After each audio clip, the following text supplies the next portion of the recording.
So last month, I was just trying to impress my new girlfriend by pretending to be a functioning adult with a regular sleep schedule.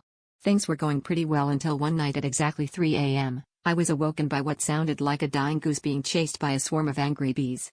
I looked out my window with the optimism of someone hoping to see a raccoon fight, but instead, I spotted my neighbors, Chad, his girlfriend Becky, and their roommate Jen standing in their backyard holding a variety of lawn equipment like they were about to perform an exorcism on their grass. At first, I thought maybe they were just really enthusiastic about landscaping, but then Chad grabbed a leaf blower, Becky started tuning a weed whacker, and Jen pulled up a set of garbage cans.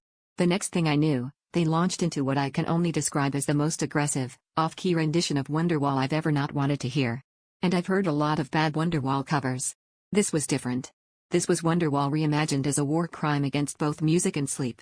My girlfriend asked if this was normal, and I said, no, but it's not even the weirdest thing I've heard in this neighborhood. Last year someone tried to play Stairway to Heaven on a snowblower in July. I confronted Chad the next day, hoping for an apology, or at least an explanation. He just grinned and said, "We're starting a band. We're calling ourselves the Lawn Rangers." Apparently, they'd been watching YouTube tutorials on creative uses for common household items and decided that the best time for musical experimentation was when everyone else was deep in REM sleep. They even insisted that I come over for a jam session. Against my better judgment, I accepted, mostly because I thought I might get some blackmail material for future HOA meetings. Now, 3 weeks later, not only have I learned 6 ways to play Wonderwall on a leaf blower, but I've also discovered that the only thing worse than a bad cover band is a bad cover band armed with landscaping equipment.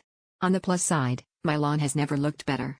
On the downside, my girlfriend dumped me for someone who only listens to smooth jazz, on a hedge trimmer. And now, every time I hear Oasis, I just wonder, will there ever be a wall thick enough?